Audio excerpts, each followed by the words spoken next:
Unusual situation in Shanghai today, with all the teams and drivers going from a race into qualifying for another race. Anyway, that's what we had on Saturday, the sprint race, and then followed by qualifying for the official Chinese Grand Prix, which will take place tomorrow, of course. Max Verstappen on the pole, basically carrying on where he left off from the sprint race, looked in control of qualifying from beginning to end. The Red Bull, superb now. As we said at the beginning of Friday, it was a clean sheet of paper virtually for every team and every driver. Nobody really knew what to expect from the circuit. And there were always going to be variables in there which might suit some team that managed to get them right. I'd say Aston Martin are pretty near to having achieved that. Ferrari haven't got it quite right. McLaren looking pretty good. Mercedes way off the pace. But for Red Bull, of course, with the size of their sweet spot, they can adjust the car in a way that other teams cannot without losing top speed, and that's what we saw in qualifying. Max just getting quicker and quicker. Going into Q3, the wind had got up a bit. He was a little bit taken aback by how the track had changed in Q3. It got a little bit slower, but then he compensated for that in the second run. Absolutely brilliant second run. Sergio Pérez certainly underlining performance of the RB20, and again doing a very good job under pressure. He's had his own issues this weekend. He's made a few mistakes. But when the pressure mounted in the sprint race, he did well to finish P3, getting away from the traffic. And in qualifying for the Grand Prix, he lines up alongside Max on the front row. Perfect result for Red Bull. Fernando Alonso qualified second for the sprint race and now third in qualifying for the Grand Prix. Excellent performance for Aston Martin. As I say, they've really got their setup almost perfect for this circuit. Probably by judgment more than luck, knowing the people there. Really, really good work, and great work by Fernando Alonso as well. Shame for him, of course, that he had that very frustrating race in the sprint, getting the puncture towards the end, and 3 more points on his license, which added to the 3 he got in Melbourne, means he's now got 6 out of 12. So Fernando needs to keep his hands relatively clean for the rest of the year. Anyway, forgetting about all that, Fernando looking really good, got the best, but it was very, very tight. Let's have a look at the graphic which shows how tight it was between Aston Martin, McLaren and Ferrari, and where the differences were between the teams and the drivers. So you can see there clearly the driver on the left, then the lap time that gave them their grid position, the speed trap on that lap, and then the 3 sector times.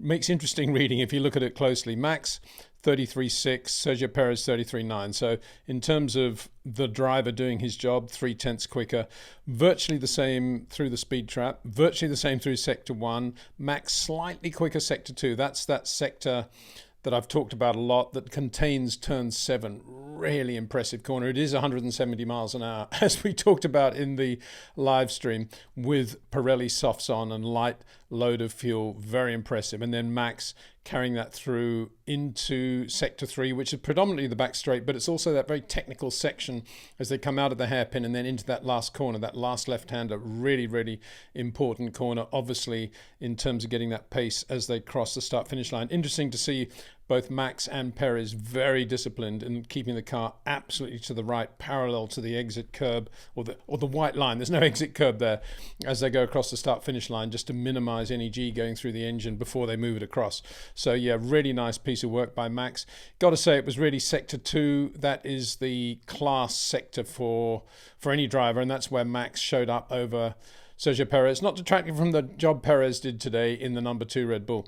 Fernando Alonso 34.1. Look how virtually the same time as Lando Norris in the McLaren. So how was Fernando different? Well, as we saw in the sprint race, lots of top speed on the Aston Martin this weekend. Carlos Sainz in the Ferrari with DRS, unable to get past Fernando on the straight in the sprint. And there, look at it, 334. That's Red Bull top speed.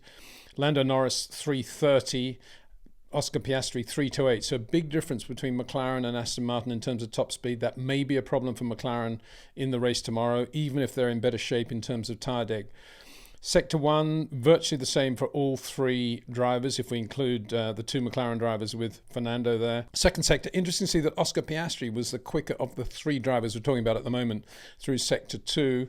No surprise there, really. He is really quick. But look where Piastri lost it, sector 3, and that's probably because of his top speed, 328, slower than Lando, and 6 kilometers an hour slower than Fernando Alonso. So Piastri probably running more downforce, maybe just more front flap, something like that, and that's hurt him in terms of top speed, hurt him a little bit over the lap, but gives him a bigger sweet spot, you could say, because if you're very good in sector 2, it means you've got really good grip and balance. And that's an interesting comparison, I think, between the two McLaren drivers. Now let's have a look at Ferrari. A difficult day for Ferrari. Q2, Carlos Sainz did a little bit of an Antonio Giovinazzi coming out of that last corner. We've talked about that in the live stream as well. No curb there, it's all gravel.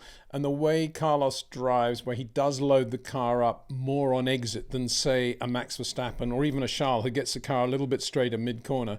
Carlos relies on these long arcs and he's got the power on full, and if he just gets it slightly wrong, it's just going to do what we saw. He got into the gravel, spun the car around. He did a very good job actually of hitting the outside wall broadside, skated across the grass, damaged the nose, and you thought, wow, that's probably going to be quite a big one. But astonishingly, he did a really good job to get the car back onto the track and drive it back to the pits, albeit with completely damaged front nose, obviously flat spotted tyres. Came in and Ferrari got the car out and ready for him to put in a lap. He hadn't done a lap by then. 6 minutes to go, went out and got comfortably into Q3. So really good job by Ferrari and Carlos Sainz to do that under pressure. Again, lots of pressure on Carlos Sainz. He doesn't need additional pressure like that. So going into Q3, really close between Charles Leclerc and Carlos. Leclerc just got him. Let's see where he got him. They both did 34.2, but there's a shade of difference. Carlos appears to be running slightly less wing, so he's bit quicker on the straight, 331, 333, almost there with Red Bull and Aston Martin. Charles Leclerc was never really brilliant through sector 1. He talked about that quite a lot, which is the long right-hander and then the sort of technical bit afterwards. Carlos really good there, and thereafter though Charles very good in sector 2 and both of them equal in sector 3, so almost the same. I got to say, overall, very good performance by Carlos Sainz to be right there despite that shunt with Charles Leclerc. Overall, a disappointing performance from Ferrari relative to the speed of Aston Martin and McLaren, and you can only put that down to, well, I can only put it down to this weekend being 1 hour of unofficial practice, the Ferrari not being very good, not being anything like as well set up for the circuit as, say, Aston Martin were, and then having to work really hard to try to get that balance in the middle of qualifying for the sprint, racing in the sprint, and now qualifying for the Grand Prix. Not a lot of time to play around with the car and to get it right, whereas Aston Martin arrived at the circuit with a better setup for sure for their car. And I think that's what we're seeing. We shouldn't read too much into that difference. I don't think the groundswell is changing in Formula One away from Ferrari. I think it's just this one-off weekend where there's just no time to get the car right, and here they didn't get it quite right, as shown by some of the mistakes being made by the drivers as well. It's obviously quite an edgy car to drive here. George Russell, well, let's talk about Mercedes. I mean, what a disaster. Carlos Sainz's shunt and then recovering from that shunt was one big story from qualifying. The other was Lewis Hamilton not making it out of Q1. Now, he went into his second run on a new set of tyres. You'd imagine at that point, if he'd had an issue in that first lap, he'd be up in the top 6. But he never made it into Q2. What a set of contrasts for Mercedes. Yesterday, momentarily, they were on the pole for the sprint race. They started from the front row. Lewis finished a very, very good second, having led the race. And now he's not even out of Q1 in qualifying for the Grand Prix. So let's have a look and see what happened for Lewis there. 35.5 was his fastest lap. I mean, bear in mind this is Q1, so that's the difference isn't as big as what we're seeing there, because those are Q3 times for the drivers above him. 330 top speed. That's a little bit slower than George Russell, but again they were running a little bit slower in Q1, so he's not really off in terms of top speed. 25.2 sector 1, that was pretty good given that he was doing it in Q1. 28.6 in sector 2, that shows there's something there that isn't quite right with the balance and the feel of the car for Lewis Hamilton. But the worst thing is that 41.6. That's what prevented him getting through into Q2. That 41.6, that was a lock-up going into the hairpin and then very slow out of the hairpin and not having enough momentum for the last part of the sector anyway. So that 41.6, call it a driver error from Lewis Hamilton. Was it under pressure? In effect, yes, because Mercedes made a lot of changes to their car after the sprint race. They had, as we heard from Lewis, not great grip level through the slower speed corners, and obviously they tried to improve in that area, maybe with ride heights, maybe with flap, and they just lost the balance. It just shows more than anything how small the operating sweet spot is at Mercedes. You've got it almost right, you try to improve it, and you go completely over the cliff. And that's where Red Bull score. They have much more room in which to maneuver when they want to do setup changes. And we saw that today. And call it pressure, call it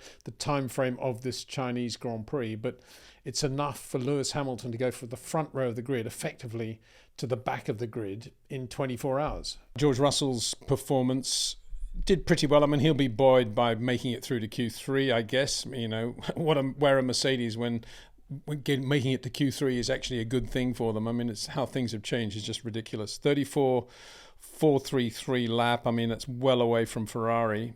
This is George Russell we're talking about. But I should point out that George only had one new set of soft tyres to take into Q3, like Nico Hülkenberg. And when they were both out on scrub tyres, Nico was actually slightly quicker than George. Okay, George went quicker on the new set in the final run in Q3.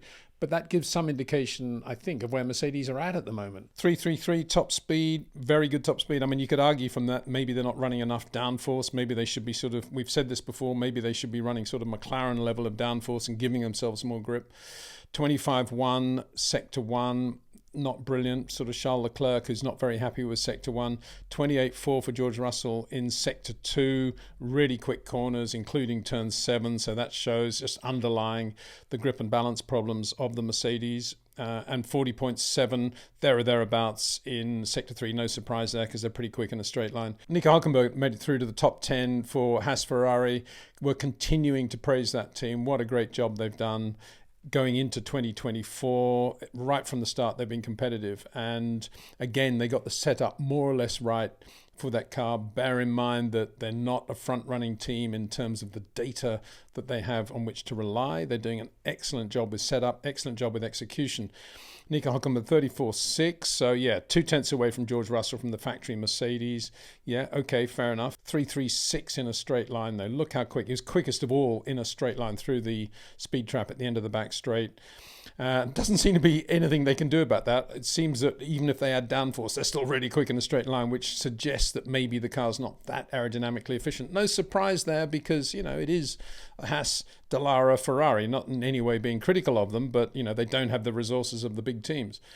24.9 sector 1, he's right there. 28.5 sector 2, okay, yeah, lacking a little bit of grip and balance. 40.9 sector 3, even though they're quick in a straight line, would suggest that maybe that he's overusing the tyres a little bit for the car they have, and the tyres have probably gone off by the end of that lap.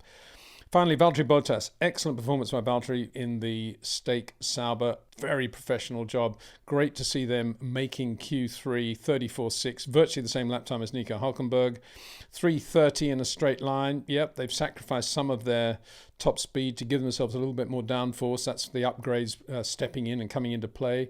25.0 sector 1. Yep, Carlos Sainz territory. 28.4, not bad. George Russell territory for sector 2. George Russell, of course, the driver that replaced Valtteri at Mercedes. 40.9 sector 3. Yeah, not brilliant. Again, probably overusing the tyres a little bit like Nico Hülkenberg. But from where they were, great result by Stake Sauber. Other interesting results. Daniel Ricciardo, I thought, did a good job. Out-qualified Yuki Tsunoda. Yuki's been struggling with his car all weekend.